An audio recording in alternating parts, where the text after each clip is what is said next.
Hi friends, welcome to my channel sweet home. நாம் இன்றைக்கி பார்க்க போகிறது வந்து ஈவினிங் டைமில் டக்குன்னு செய்யக்கூடிய ஒரு சிம்பிளான ஸ்நாக்ஸ் ரெசிபி தான் பார்க்க போகிறோம். இதுக்கு வந்து முக்கியமாக தேவையானது என்னென்னு பார்த்தீங்கன்னா, முட்டைக்கோஸ், வேர்க்கடலை இருந்துச்சுன்னா போதும். இதை வந்து உடனே செஞ்சிடலாம். முட்டைக்கோஸ், வேர்க்கடலை, கேரட் இந்த 3 பொருள் தான் இதுக்கு வந்து மெயினாக தேவையான இன்க்ரீடியன்ட்ஸ். இப்போ ஃபஸ்ட்டு வந்து வேர்க்கடலையை வந்து எண்ணெய் சட்டியில் போட்டு வறுத்து எடுத்துகிட்டு ஜாரில் போட்டு அரைச்சி எடுத்துக்கலாம். இது வந்து ஆல்ரெடி வறுத்த வேர்க்கடலை தான். இன்னும் ஒரு வாட்டி இதை லைட்டாக வறுத்து எடுத்துகிட்டு ஜாரில் போட்டு நைஸாக அரைச்சி எடுத்துக்கோங்க. நல்லா நைஸாக அரைச்சி எடுத்துருக்கேன். இப்போ வந்து ஒரு பவுலில் நல்லா பொடியாக நறுக்கின முட்டைக்கோஸ் 1 கப் சேர்த்துக்கோங்க. இது கூடவே பொடியாக கட் பண்ண ஒரு கேரட் சேர்த்துக்கலாம்.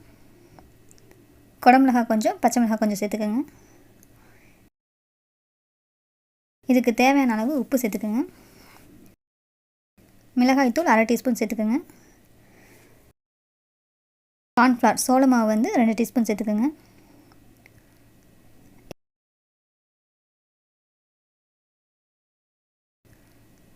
இப்போ நம்ம அரைச்சி வச்சுருக்கிற வேர்க்கடலை பவுடர் சேர்த்துக்கலாம். இது எல்லாத்தையும் சேர்த்து நல்லா மிக்ஸ் பண்ணிக்கோங்க.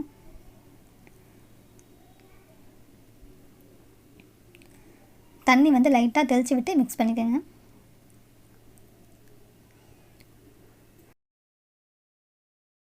மாதிரி மிக்ஸ் பண்ணதுக்கப்புறமா இதை தட்டி எண்ணெயில் போட்டு எடுத்துக்கலாம். கொஞ்சமாக மாவு எடுத்து உருட்டி இந்த மாதிரி தட்டிக்கோங்க.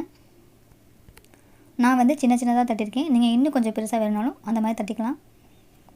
இது எல்லாத்தையும் எண்ணெயில் போட்டு பொரிச்சு எடுத்துக்கலாம். எண்ணெய் சூடு வந்ததும் இதை ஒன்று ஒன்றா எண்ணெயில் போட்டுக்கோங்க.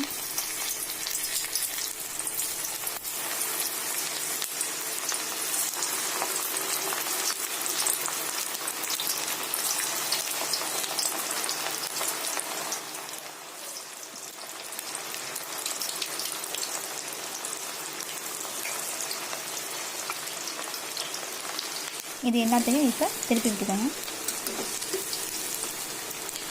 நல்லா செவந்து வெந்ததும் இதை வந்து எடுத்துடலாம். சாப்பிடும்போது மொறுமொறுன்னு ரொம்ப நல்லாயிருக்கும். சூப்பரான ஹெல்த்தியான ஈவினிங் ஸ்நாக்ஸ் வந்து ரெடி ஆயிடுச்சு. முட்டைக்கோஸ் வந்து பொரியலாக செஞ்சு கொடுத்தோன்னா குழந்தைங்க வந்து விரும்பி சாப்பிட மாட்டாங்க. ஆனால் இந்த மாதிரி ஸ்நாக்ஸாக செஞ்சு கொடுத்தோன்னா அவங்களே வேணும்னு கேட்டு வாங்கி சாப்பிடுவாங்க. ரொம்ப பிடிக்கும் அவங்களுக்கு.